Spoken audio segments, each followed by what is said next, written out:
nós podermos estar junto com os irmãos, citando alguns textos na palavra de Deus. Capítulo 11 da carta aos Hebreus, versículo de número 7. Pela fé, Noé, divinamente avisado das coisas que ainda não se viam, temeu e para a salvação da sua família preparou a arca, pela qual condenou o mundo e foi feito herdeiro da justiça, que é segundo a fé. Na semana passada, nós falamos aqui um pouco sobre a construção de quem era Noé. Começaram a pregar sobre Noé agora.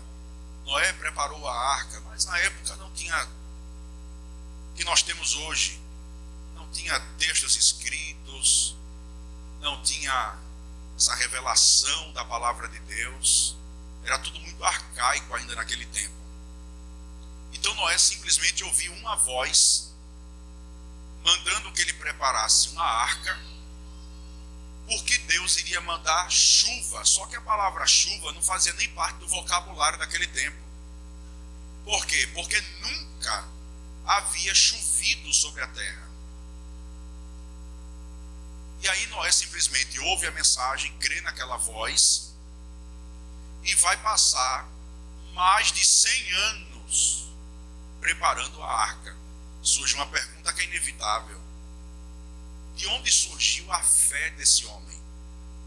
Será que Noé nasceu já com essa fé? Quando ele saiu do ventre da sua mãe, ele já nasceu com essa fé toda? Já nasceu um homem de Deus espiritual, cheio de Deus? Não. E aí nós observamos aqui, eu não vou voltar porque seria voltar tudo que nós falamos aqui, evidente que alguém não estava, mas a gente vai dar uma pincelada para entender. Noé não nasceu Noé. Noé foi uma construção familiar. Todos nós somos uma construção. Eu disse aqui na semana passada que existe uma corrente da psicologia que diz exatamente que o homem nasce como uma folha em branco e todas as coisas que ele vai desenvolvendo é uma construção que ele vai tendo através da interação que ele recebe. E eu até disse aqui para os irmãos, uma criança que nasce no Brasil, que é criada por pais que falam em idioma português, ela vai aprender a falar as primeiras palavras em que idioma? Em português. Mas se essa mesma criança nascer na América e for criada por pais que falam em inglês, as primeiras palavras que ela vai aprender vai ser em que idioma? Em inglês. Ou seja, ela não nasce pronta, ela vai ser uma construção. Então esse Noé não nasceu homem de Deus, não nasceu cheio de fé. Ele foi uma construção. Uma construção de quem, pastor? Daqueles 3 homens que nós citamos aqui. Quem lembra o nome deles? Enoque, Matusalém e Lameque, bisavô, avô e pai. Essas 3 gerações é quem vão forjar a construção biopsíquica, social e espiritual de Noé. Para ele ser o homem que ele é, ter o caráter que ele tem, ter a personalidade que ele tem. Então não nasceu pronto, foi uma construção. Nós fizemos um paralelo com a história de Noé com Timóteo no Novo Testamento, quando na segunda carta Paulo diz assim: Timóteo, a fé não fingida, ou seja, não mentirosa, a fé sincera, a fé sem cera, sem camuflagem, sem mapeamento, que habita em você, ela não veio do céu para você, Timóteo.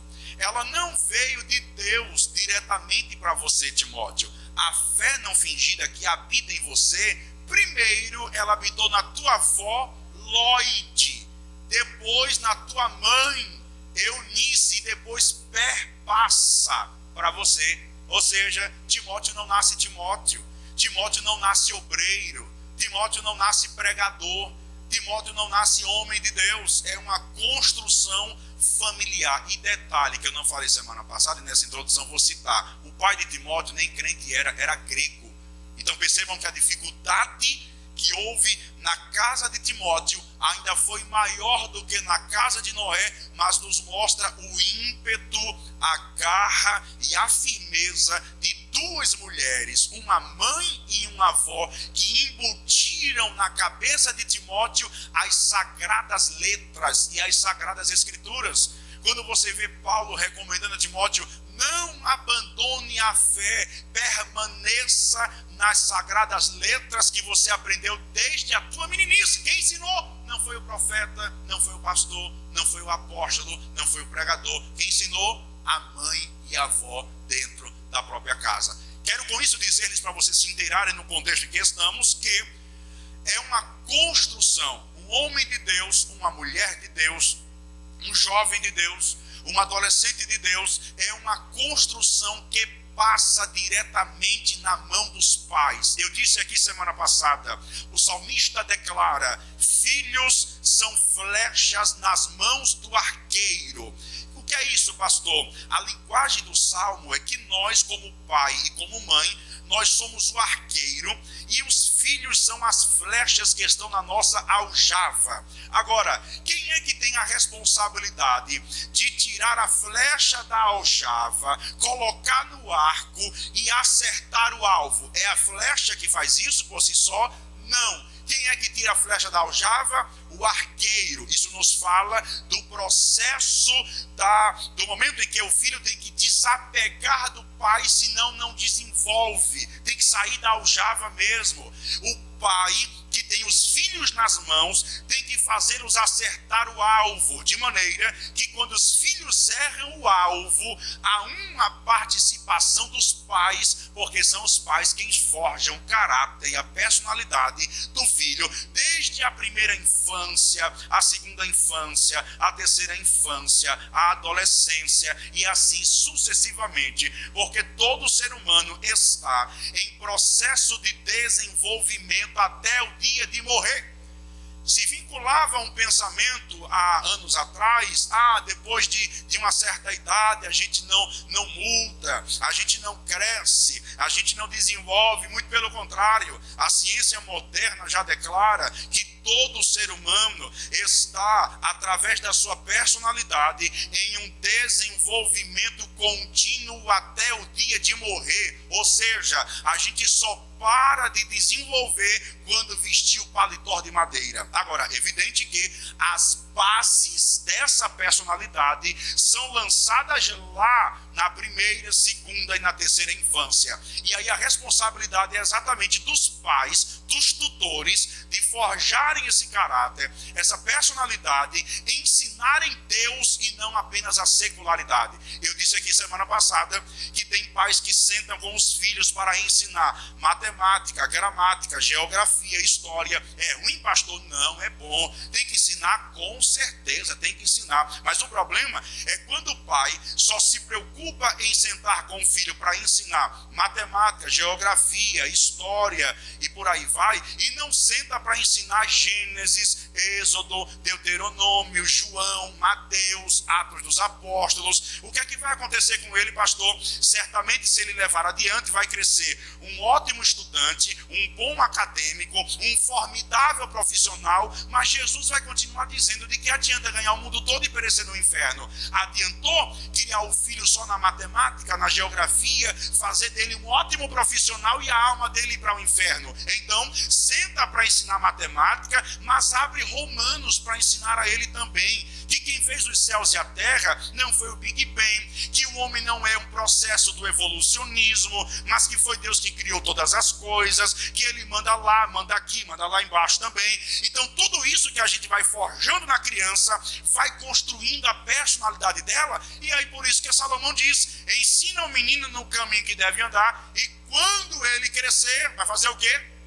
Não se apartará dele. Então percebam que esse homem de Deus e essa mulher de Deus que eu posso ter em casa, ele não cai de paraquedas, ele não acorda, ele não vai dormir profano e acorda espiritual. É uma construção. Pastor, mas tem alguns testemunhos de fé que aconteceu. Claro, toda regra tem sua exceção. Tem algumas pessoas sim que foram dormir assim, ou de repente passaram na frente da igreja, entraram no templo e Deus mudou radicalmente. Essa é a exceção da regra. A regra é que o pai tem que ensinar o filho, e quando o filho crescer, não se desviará da palavra que foi ensinada para ele. Finaliza a introdução com o texto de Deuteronômio, quando lá na aliança antiga, Deus havia dito para os pais sentarem com os filhos antes de dormirem, sentarem com os filhos quando se levantarem, e ainda diz mais, deitando-te ou levantando-te ou andando pelo caminho, inculcarás aos teus filhos a palavra que hoje te ordeno. E eu disse aqui, a palavra inculcar, no original, traz a ideia de abre a cabeça do teu filho,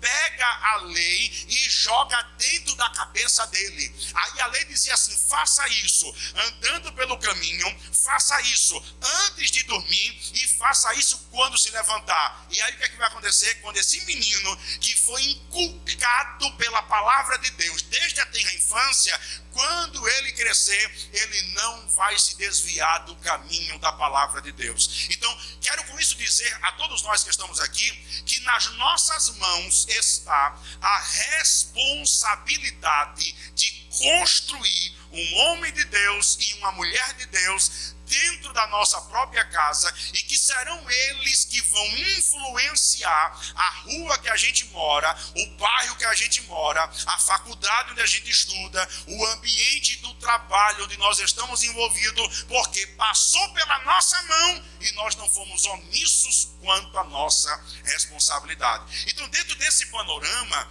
a gente entende de onde vem Noé. Noé não nasce Noé, não cai de paraquedas, foi uma construção. Repete comigo, foi uma construção. Aí agora esse homem construído vai ouvir a voz de Deus e não vai titubear, não vai duvidar, não vai questionar, não vai ter incredulidade, não vai ter porquê, porque os pais dele, a família dele lhe ensinaram o caminho da intimidade. Lembre-se que o bisavô de Noé, chamado Enoque, a Bíblia diz, Enoque andou com Deus. Era tanta intimidade que o bisavô de Noé tinha com o próprio Deus, que ele andava com Deus, e parece que Deus achou interessante não deixar ele passar muito tempo na terra, e disse assim, vem para cá, tu anda muito comigo, tem muita intimidade, tem muita comunhão, não dá para ficar aí embaixo por muito tempo. Arrebatou Enoque. Percebam o nível da espiritualidade que há dentro da família de Noé, vai certamente influenciar Noé a ser homem de Deus, cheio de Deus, conhecer a voz de Deus e também não duvidar quando ouvir a voz de Deus falando com a sua própria vida, com a sua própria pessoa. É por isso que quando Deus vai falar com Noé, para Noé construir a arca, ele simplesmente acreditou na palavra e foi enfrentar aquele grande trabalho da construção da arca. Agora, meus irmãos, olha para cá, por favor. A construção dessa arca foi um investimento muito pesado. Agora, o que eu acho muito interessante é que o texto que lemos em Hebreus faz questão de mencionar o propósito prioritário pelo qual Noé se propôs a construir a arca. O escritor aos Hebreus faz questão de mencionar, e para a salvação da sua própria família, Noé preparou a arca. Agora, olha para cá. Noé preparou a arca e pregou mais de 100 anos para as pessoas acreditarem na palavra e entrarem na arca também. De maneira que, se as pessoas que ouviram a mensagem de Noé acreditassem na mensagem e resolvessem entrar na arca, elas seriam salvas através da arca. Sim ou não? Sim, mas ele prega, ele ensina, ele convoca, ele conclama e chama um pregador de um péssimo pregador, Noé de um péssimo pregador, porque mais de 100 anos pregando e não ganhou ninguém a não ser as pessoas da própria casa dele. Então só vai entrar na arca a própria família de Noé. Mas percebam que o escritor aos Hebreus diz que Noé resolveu preparar a arca com a maior proposta de salvar a sua própria casa e a sua própria parentela. Mas eu quero descrever aos irmãos aqui hoje como foi essa mega construção, essa gigantesca construção. Que os navios modernos hoje, já existem navios do tamanho da arca e até maior, mas para o mundo da época, arca em que Noé habitava foi um desafio gigantesco. Resolver colocar as mãos naquela arca e fazer aquele grande empreendimento para salvar a sua própria casa. O que nós percebemos através disto é que salvar a própria família não é uma tarefa leve, não é uma tarefa fácil, não é uma tarefa rápida, e é por essa razão que tem muitas pessoas que desistem no meio do caminho. Tem pessoas que até começam a lutar pelo casamento, a lutar pelos filhos, a lutar pela família, para tentar colocá-los dentro da arca, para tentar colocar dentro do altar, na palavra de Deus, na oração, no jejum, na consagração, mas o dia a dia é desgastante, é pesado. Você ensinar que este é o caminho e às vezes alguém quer ir por outro caminho, não querem aderir à orientação, ao ensinamento, e com esse princípio algumas pessoas fracassam, desistem, abrem a mão, largam à toa e não tem mais aquele desejo de lutar para salvar o próprio casamento e a própria família. Atendemos para Noé e percebamos o investimento que esse homem vai fazer. Se você não sabe, a construção da arca foi um investimento pesado. Se você puder ter uma noção de tamanho, o tamanho da arca, nós temos algumas medidas interessantes da arca para termos noção do tamanho daquela construção. A arca de Noé, ela media 133 metros de comprimento. Se você olhar para essa igreja talvez tenha uns 40 metros de comprimento, os 35 metros de comprimento, evangelista Júnior aqui, 35 metros de comprimento, 30 metros, alguma coisa desse tipo. Eu acho que não chega a 40 metros de comprimento aqui, eu acho que não chega. A arca tinha 133 metros de comprimento. Olhe para essa igreja e imagine umas 6 igrejas, uma atrás da outra, empilhada. Era o comprimento do tamanho da arca de Noé, feita totalmente de madeira. Eu não estou falando de um barquinho pequeno, estamos falando de uma mega construção. Umas 5, 6 igrejas, uma atrás da outra, da Avenida Brasil, para poder chegar no tamanho da arca de Noé. Não bastasse isso, ela tinha 22 metros de largura. Se essa igreja tiver pelo menos uns 12 ou 13 metros, nós diríamos que a arca era 2 vezes a largura dessa casa. Era uma arca enorme, era uma navegação gigantesca, e a altura dela, pastor, era 13 metros de altura. 13 metros de altura. Se essa igreja tiver uns 10 metros de altura, bote mais uns 3 metros para cima. Era a altura da arca. Era uma construção grande. Agora perceba uma coisa: como é que Noé, pastor, vai construir essa arca? Aonde que ele vai encontrar madeira? Não tem madeireiras na época. Noé vai ter que pegar machado, vai ter que ir lá para dentro da mata, derrubar árvore, cortar galhos, cortar viga, arrastar a viga de cada árvore para o lugar aonde vai ser a construção da arca, betumar a madeira, cortar nos tamanhos corretos. Deus deu as medidas para ele, cortar a madeira no tamanho correto, betumar a madeira para não apodrecer com a água, fazer todas as amarrações. Era um trabalho gigantesco, tanto que você sabe quanto tempo durou a construção da arca? Diga assim para o seu irmão: 100 anos. Diga para o irmão do outro lado: 100 anos. Não foi 1 ano, não foi 2 anos, não foi 10 anos de trabalho. Você começa a construir um prédio hoje de 2, 10, 20 andares, a construção passa 1 ano, 2 anos, você fez lá o financiamento, está esperando as chaves sair, é 5 anos de construção, já está agoniado, que demora, 5 anos esse prédio não sai. Agora imagina, 100 anos de construção, foi muito tempo. Eu estou falando de 100 anos de construção, diga comigo, 100 anos. Exaustivo. O primeiro ano começa com muito ímpeto, velocidade, com peso, animado, mas vai passando os anos e vai cansando. Mas Noé não cansava, Noé não desistia, Noé não desanimava. Por que não desanimava? Ele tinha uma proposta e tinha um propósito. Diga comigo: salvar a própria família.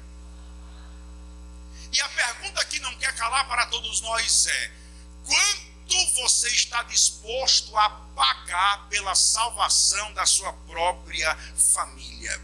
E o pagamento que eu vos falo não é pagamento monetário, não é dinheiro, é investimento de comportamento, de de abnegação, é investimento de cuidado, é investimento de atenção, é investimento de mudança, porque nós carecemos de mudança todo santo dia, é mudança de aperfeiçoamento. Noé começou a construir a arca, ele tinha 500 anos de idade, presta atenção nisso, por favor.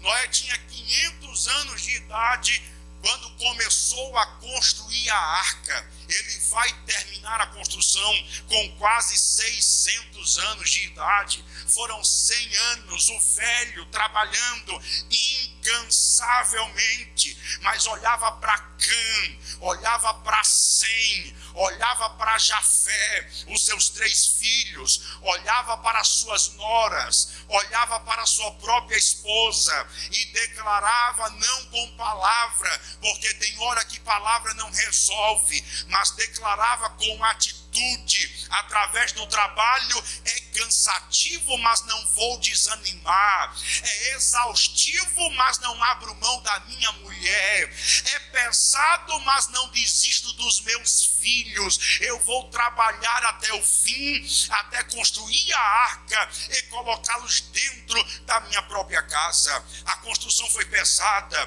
derrubar grandes árvores, cortar as toras, as vigas, arrastar a madeira para o lugar, betumar, cavar, encaixar, amarrar, durante 100 anos de trabalho, suando pesado, com calo nas mãos, de repente uma ferida no pé ou no braço, é normal de quem trabalha com construção, o sangue caindo, mas ele declarando, não abro mão da minha família, não desisto da minha nora, não desisto do meu filho. Ouça o que o Espírito nos diz aqui esta noite, não abra mão da sua família por nada, não abra mão do seu casamento por nada, não abra mão da sua parentela por nada. Há uma frase muito conhecida que diz que não há nenhum sucesso nessa vida que venha justificar a ruptura de um casamento ou de uma família. O maior investimento que você tem na terra não é a casa que você comprou, não é o carro que você comprou, tudo isso é perecível, tudo isso passa, o reboco da casa vai cair, a telha vai começar a pingar, o carro vai quebrar, vai enferrujar, tudo na vida passa, mas o maior investimento que você tem é a tua casa, é a tua família, é a tua parentela. E aí o diabo quer matar, o diabo quer roubar, o diabo quer destruir casamento, trazendo o divórcio à tona, liberando o aborto, acabando com tudo, mas o Espírito Santo nos trouxe aqui esta noite para lhe dizer, todo sacrifício que você fizer ainda é pouco para salvar a sua parentela. Levante a sua mão para o céu, por favor. Dá um toque na irmã e diga assim para ela, todo investimento ainda é pouco.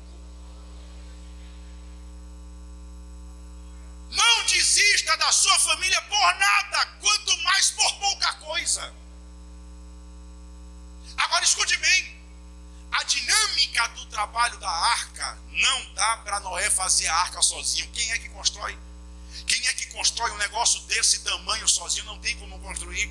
Alguns relatos históricos mencionam a crença e a possibilidade do próprio bisavô e avô de Noé terem lhe auxiliado durante alguns anos, porque eles viveram alguns anos antes do dilúvio chegar, auxiliaram Noé na construção da arca. E não bastasse isso, há uma possibilidade enorme dos próprios filhos de Noé terem lhe auxiliado na construção da arca. As noras lhe auxiliaram, a esposa lhe auxiliou. O que é isso, pastor? Eu percebo que o sucesso da nossa família depende de todos que compõem a própria família.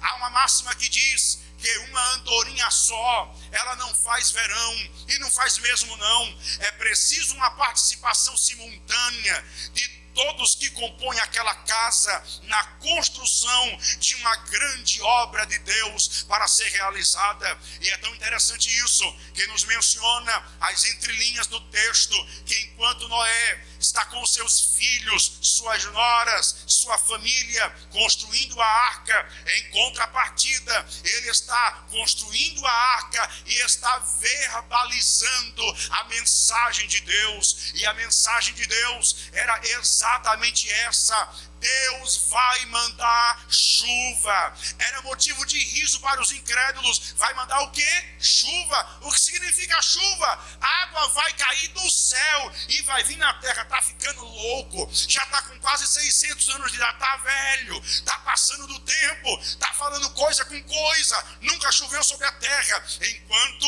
ele está construindo a arca, ele está pregando a palavra. Eu quero que você venha digerir a ideia de que Noé foi ensinado por Enoque, por Matusalém e por Lameque, bisavô, avô e pai, mas ele vai fazer com os filhos a mesma coisa. Vai ensinar Deus, vai ensinar Jeová, vai ensinar o céu, vai ensinar o trono da graça, para os filhos também serem homens de Deus. E escute, enquanto Noé está fazendo a obra de Deus, ele está pregando o evangelho. E quem é que está do lado dele? Os seus 3 filhos, as suas noras e a sua mulher. O que é que Noé está fazendo? Construindo o caráter, construindo a personalidade. Está injetando na alma quem é Deus, quem é o Todo-Poderoso, que é a palavra que perdura sobre tudo, que vai matar todo mundo, mas que a arca está sendo pronta para salvá-los de toda a depravação comportamental daquele tempo. Escute, enquanto Noé está fazendo a obra de Deus, porque a construção da arca era a obra de Deus, enquanto ele está construindo a arca, ele está pregando o evangelho. Noé não está construindo a arca falando mal da igreja, falando mal do pastor, falando mal do ministério, falando mal da irmãzinha, falando mal do irmãozinho. E eu vou imortalizar o que já disse aqui: tem filhos revoltados com a igreja porque vivem ouvindo os pais falando mal da própria igreja dentro de casa. Mas escute, se você quer salvar a sua casa, quer salvar teu filho, quer salvar tua família, enquanto você se envolve na obra de Deus, ao invés de falar da própria obra, pregue o evangelho da cruz, pregue o evangelho do perdão, pregue o evangelho da graça de Deus para salvá-los. Não adianta se envolver na obra e falar da obra. Diga assim para o seu irmão: se envolva na obra, mas não fale da obra. É um problema do século. Temos pais, familiares, envolvidos na obra de Deus, mas enquanto estão envolvidos na obra de Deus, estão falando da própria obra. E quem é que está ouvindo? O filho, a esposa, o pai, o irmão. A gente constrói o homem de Deus dessa maneira? É preciso uma compreensão de que nós precisamos nos envolver na obra e saber que eles estão ouvindo e vendo o nosso comportamento, se está fazendo o homem de Deus ou se está fazendo o inimigo de Deus. Se eu não te incomodo, pergunta assim para o teu irmão: o teu comportamento em casa está fazendo o homem de Deus ou está construindo inimigos de Deus? As nossas atitudes em casa estão influenciando os nossos filhos a serem homens de Deus ou terem raiva e ódio da igreja?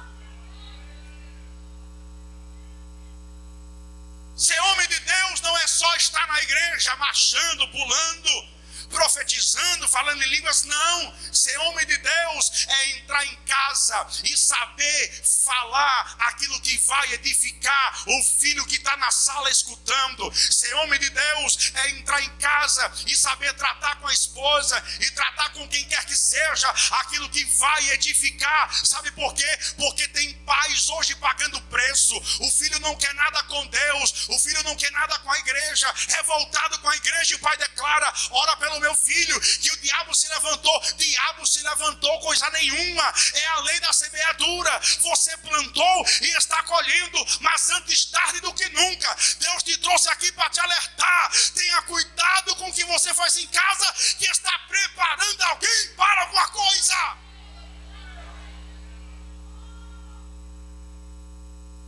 É interessante a capacidade de Noé de conseguir envolver os filhos na obra de Deus.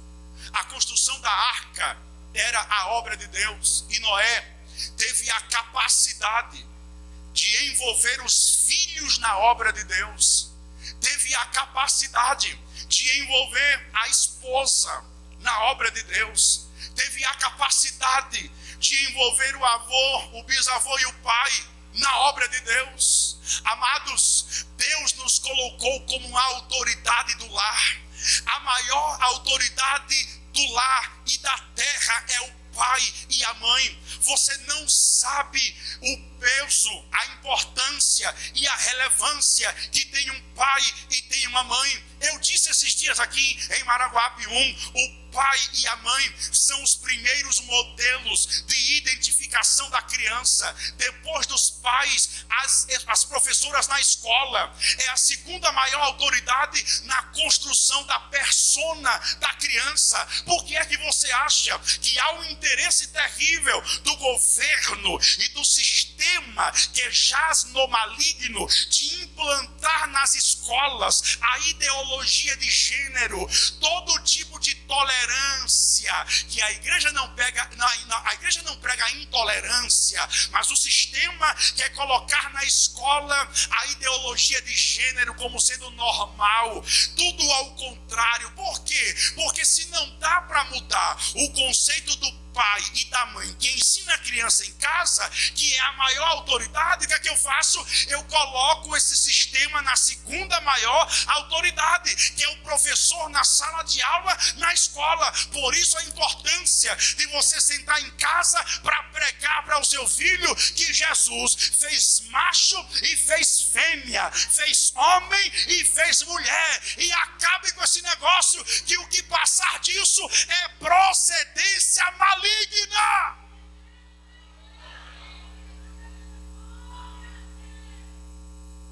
Mas de quem é a responsabilidade de ensinar isso ao filho? Dos pais. Dá um toque no irmão e pergunta para ele: está ensinando lá? Deixa eu apertar mais um pouco. Quanto tempo durou a construção da arca? Quanto tempo? 100 anos. É pouco tempo ou muito tempo? É pouco ou muito? Foi muito tempo, diga, foi muito tempo. Mas eu pergunto-lhes: Noé conseguiu salvar a própria família, sim ou não? Aí a pergunta que não quer calar é: você quer salvar a sua família? Quem quer salvar a sua família? Seu pai, sua mãe, seu irmão, seu tio. Quem quer salvar a sua família, levante a mão mais alto que você puder, por favor. Coloque assim no ombro do seu irmão e diga assim para ele: quanto tempo tu está investindo nela?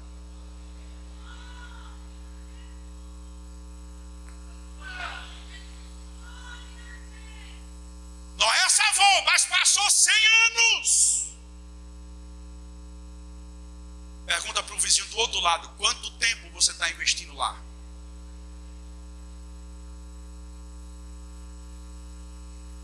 Quantas horas? Quantas horas você senta para falar de Deus, de palavra, de orar, de cantar, de contar uma historinha? Nós queremos salvar, mas não queremos investir. Porque se conceituou uma espiritualidade medíocre e mentirosa, que quem salva é Deus. E Deus colocou seus filhos sob a sua responsabilidade para você forjá-los como homem e como mulher de Deus. Mas nós queremos terceirizar a responsabilidade para a igreja, para a escola, para o hotelzinho. Mas a minha responsabilidade não pode ser terceirizada por nada nem por ninguém. Diga comigo: a responsabilidade é nossa. Abra sua Bíblia na segunda carta de Pedro, capítulo 2. Mais 7 pessoas, ao trazer o dilúvio, sobre o mundo ímpio. Grita comigo, o mundo era ímpio. Ah, pastor, mas ser crente hoje está mais difícil. Quem diz é você?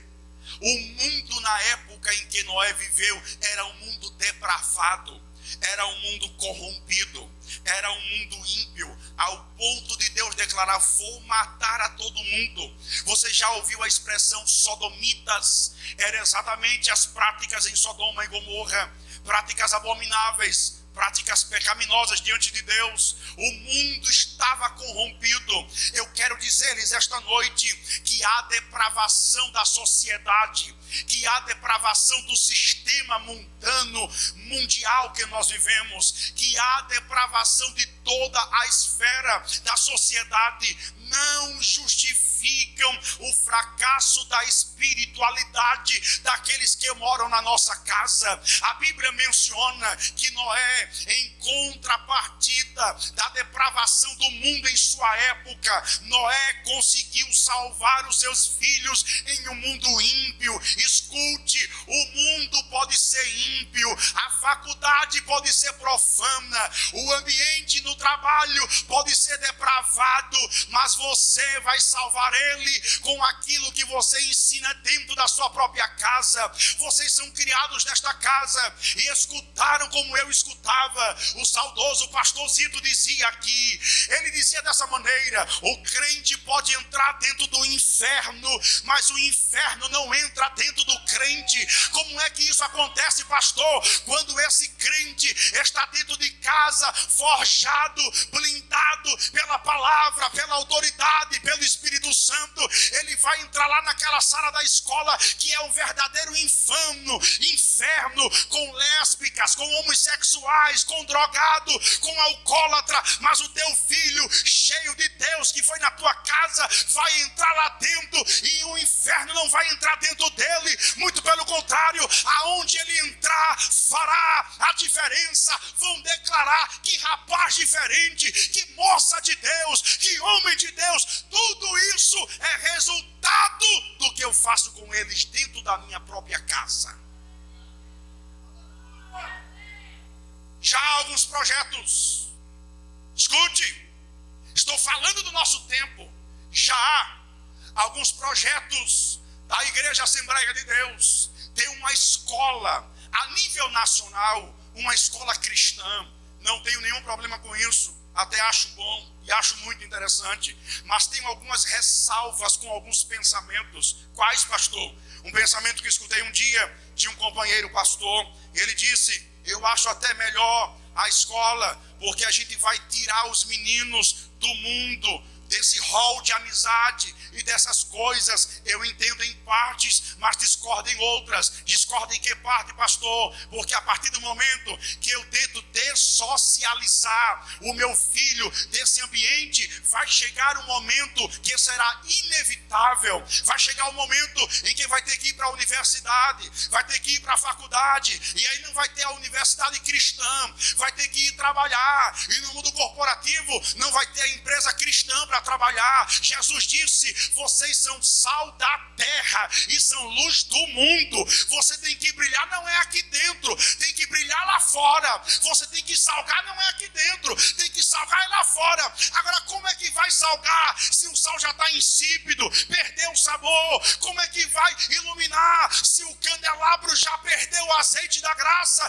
do Espírito Santo? Mas o Espírito lhe trouxe aqui para lhe dizer, encha a sua lamparina em casa com tutano, com palavra, com jejum, com oração, e o teu filho vai invadir lá, vai entrar lá e não vai tombar, porque está cheio da graça do Espírito de Deus sobre a sua vida.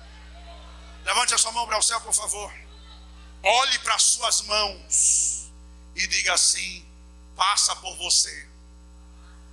Diga para a sua mão, passa por você essa responsabilidade. O que estamos fazendo em nossa casa? Quanto tempo você passa por semana com seu filho falando de Deus? Quanto tempo leu a palavra com ele? Quanto tempo orou com ele? Quanto tempo cantou com ele? Temos 24 horas por por dia, 7 dias na semana, 30 dias no mês, 3 meses, 5 dias no ano. Quanto tempo você está investindo na saúde espiritual da sua casa?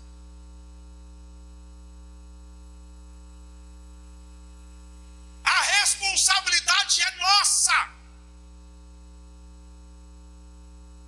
Eu não posso esperar que vá cair de paraquedas esta espiritualidade. Deus delegou a minha autoridade para criar no temor e no conhecimento da palavra de Deus.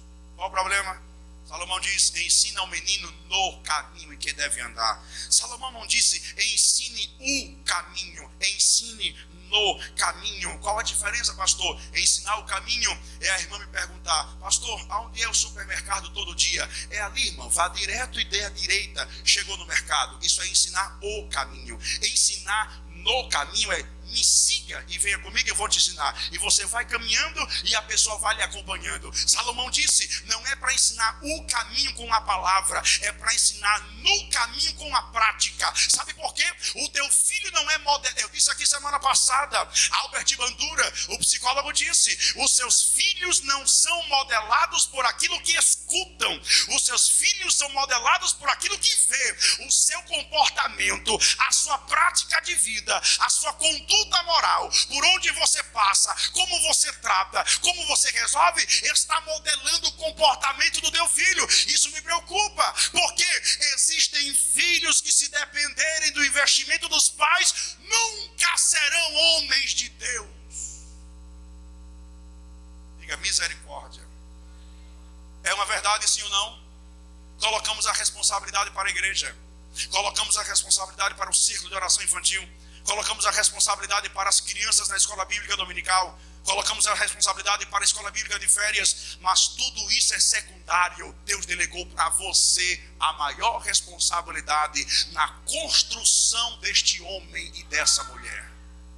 Diga assim comigo, é mais pesado do que eu pensei. O mundo pode ser ímpio, mas a minha casa não é. Lá fora podem fazer o que quiserem, mas aqui dentro não.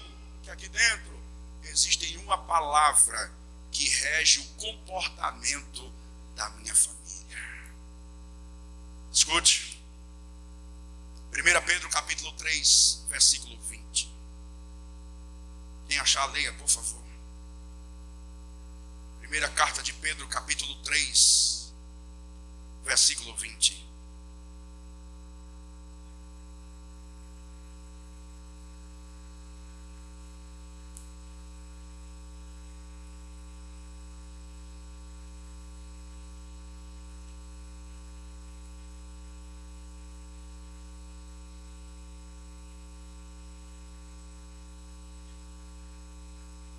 Ele diz amém?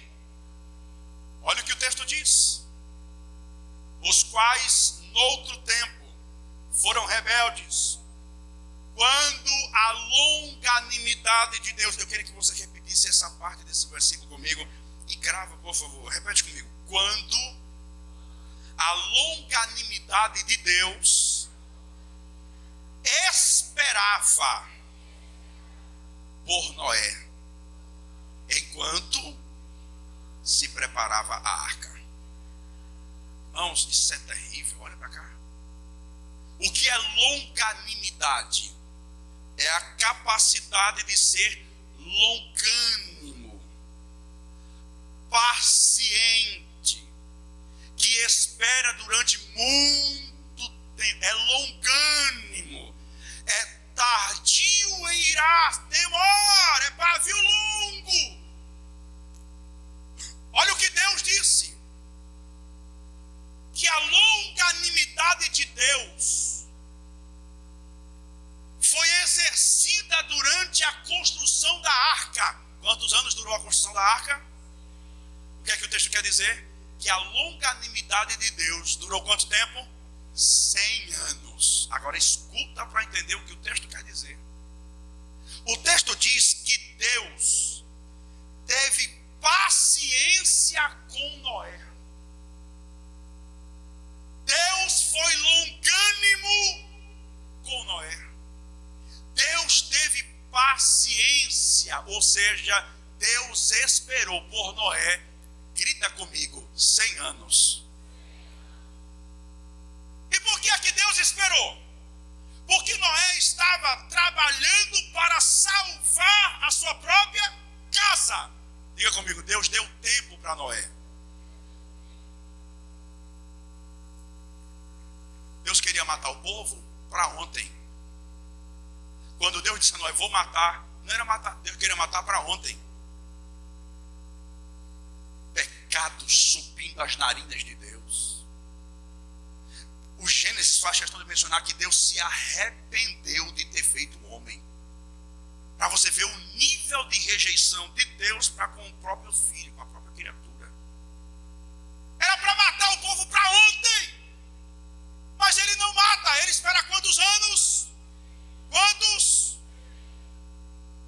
Deus esperou 100 anos por Noé. Porque durante os 100 anos Noé estava trabalhando para fazer o quê? Salvar a própria. Aí Deus disse assim nas entrelinhas, vou te dar tempo, toma tempo. Qual é o tempo? Porque Deus entendeu a limitação humana, que o homem não dá para construir uma arca desse tamanho em menos de 100 anos, com os poucos recursos que tinha e com as poucas ajudas que tinha. Então Deus foi longânimo, Deus foi tolerante, Deus foi paciente. Deus esperou 100 anos até Noé conseguir terminar a arca para poder matar o povo que ele queria matar para ontem, que não suportava mais. Mas Deus esperou esse tempo todo. Por quê, pastor? Porque Deus estava dando tempo para Noé poder salvar a sua própria família. Você não entendeu, não? Você vai entender agora. Deus está te dando tempo e tem gente perdendo tempo. Vou repetir isso aqui. Deus está dando tempo para você salvar o teu marido e você está perdendo tempo com briguinha besta. Deus está te dando tempo para você salvar os teus filhos e você está perdendo tempo terceirizando responsabilidade para tantas outras pessoas. Deus está te dando tempo para você salvar o teu casamento que está em ruínas e você está perdendo tempo, perdendo o foco e perdendo a direção. Mas quem tem ouvidos para ouvir, que ouça. Deus está te dando tempo. Não perca tempo. Aproveite o tempo para investir pesado, para sangrar se for preciso, mas para salvar a sua própria casa, que é o teu maior patrimônio na terra. Deus esperou 100 anos por Noé. Tudo isso para quê? Para Noé salvar a sua própria. Deus está procurando alguém que consiga colocar a sua família dentro da própria arca. Dá um toque no irmão e diga assim para ele: Deus está te dando tempo. Cada dia que você tem é uma oportunidade. Está sem falar com tua esposa há quanto tempo? 15 dias? Está brigado com o próprio filho há quanto tempo? Olhe nos olhos do irmão e diga para ele: Deus está te dando tempo para você salvar a sua casa.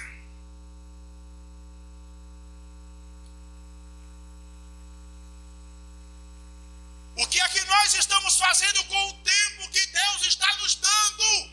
Estamos perdendo tempo ou estamos investindo pesado na construção da nossa própria casa? Tem casamento sendo destruído porque o marido não investe na esposa, a esposa não investe no marido. Às vezes a esposa quer só ir ali tomar um sorvete, quer só dar um passeio e não tem nada disso. E tem casamento sendo destruído por essas coisas. Dá um toque na irmã e pergunta para ele: quanto você está investindo lá? Queres salvar a tua casa? Queres salvar tua família? Queres salvar os teus filhos? Queres colocá-los dentro da arca de Deus? Você precisa investir pesado, suar e às vezes até sangrar na alma. Escute o que eu vou lhe dizer. Construir família é fácil. manter família é o desafio. Construir família é qualquer menino, qualquer mulher que constrói. Basta colocar um anel no dedo e nascer uma criança, é uma família. Família qualquer um constrói. Agora, manter uma família é coisa de gente que abnega de muitas coisas para lutar pela própria casa e pela própria família. Mas já se há um pensamento de que família não tem essa importância toda, se casou, não deu certo, separa, vamos ver outra. Se o filho não quer, chuta, expulsa, coloca para lá. O que importa é a gente estar bem, mas vai estar bem como? Se a própria família não está bem. Como é que a igreja vai estar bem se a família não está bem?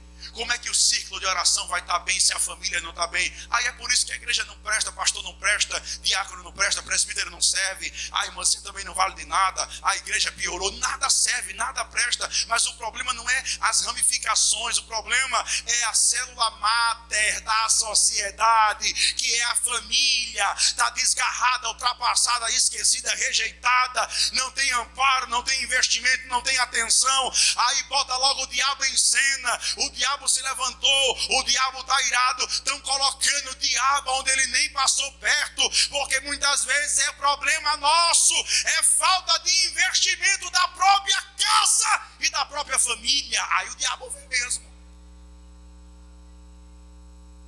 Só que é mais fácil dizer que é o diabo do que assumir a conta. Percebe? É mais fácil quando há um problema no casamento ou um problema na família, é mais fácil jogar a culpa no diabo do que ter. Foi eu. Sim ou não? É por isso que a psicologia humanista fala sobre isso. Você é responsável por aquilo que acontece na sua vida.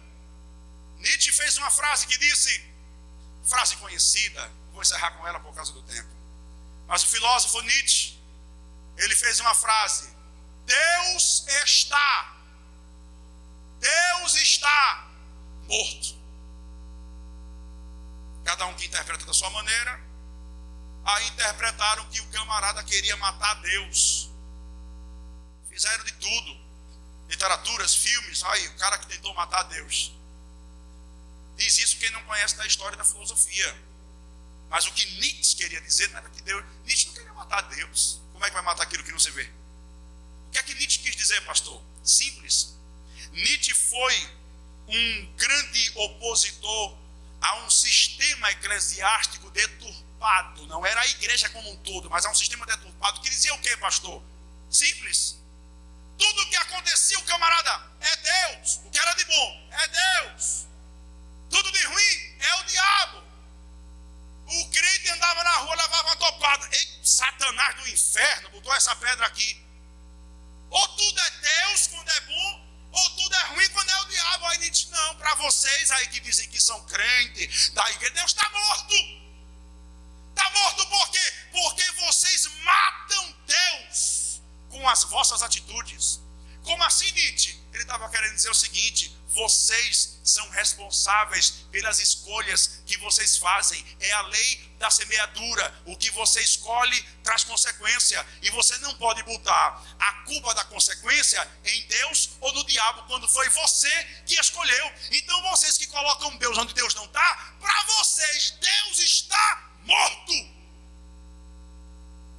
Pastor, era isso que Nietzsche queria dizer. E será que Deus não está morto para muito crente que está dentro da igreja?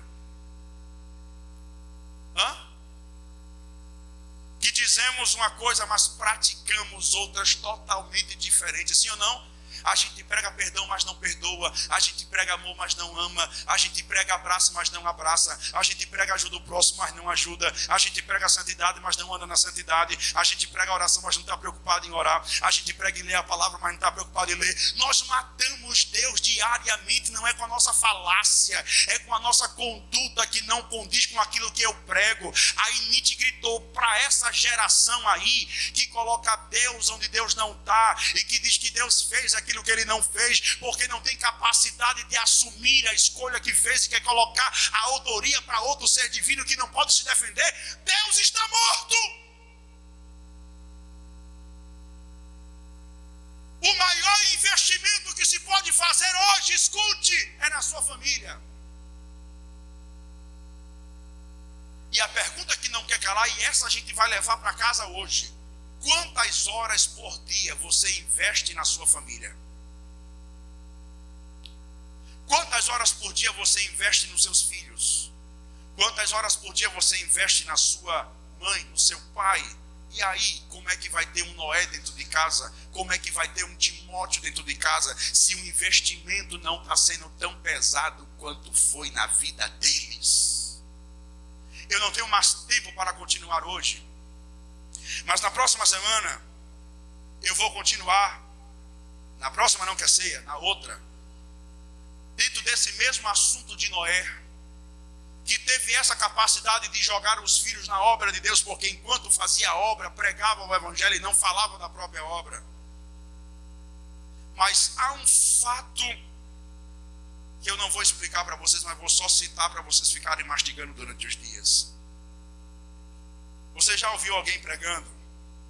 Mais ou menos assim: e Noé estava pregando, a chuva vai chegar, a chuva vem, Deus vai matar todo mundo. E de repente Noé foi entrando na arca com os animais, com o filho, com as noras, com a mulher. E quando Noé foi entrando, Deus começou a mandar chuva e começou a chover. E foi caindo água. E Noé foi entrando, e quando Noé entrou, fechou, e a multidão já estava na porta. Abre, abre, abre, que eu quero entrar. Quem já ouviu alguém pregando assim?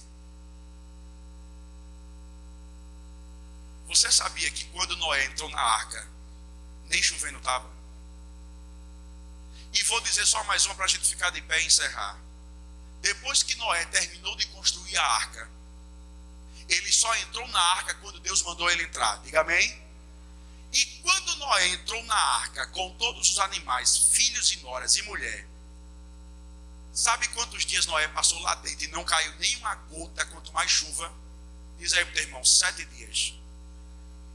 Ficaram 7 dias dentro da arca, trancado, e um sol de torar lá fora.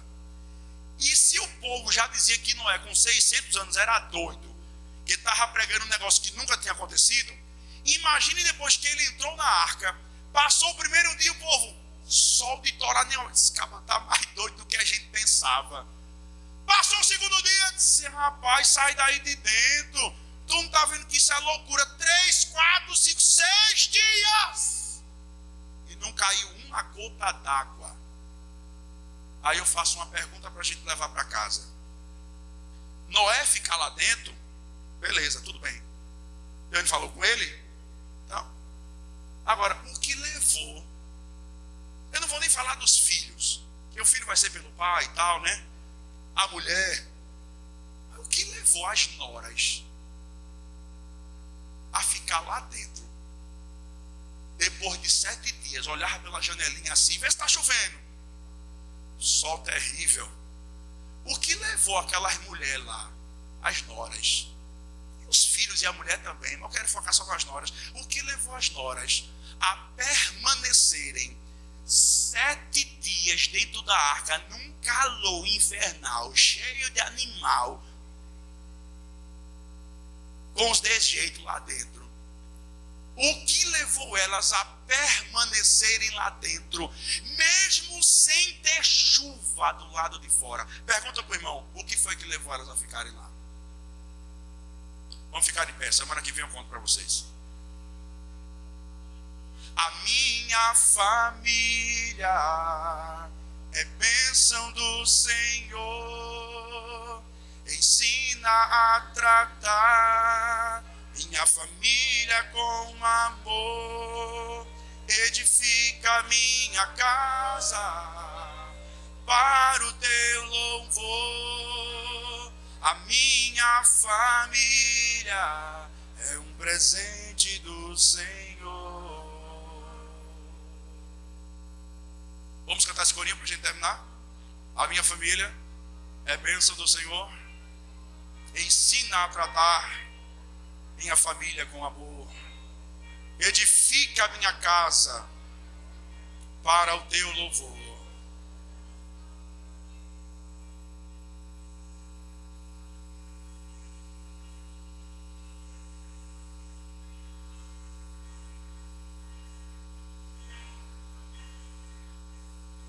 É um presente. Todos juntos, a minha família. A minha família é bênção do Senhor. Ensina a tratar minha família com amor. Edifica minha casa para o teu louvor. A minha família é um presente do Senhor.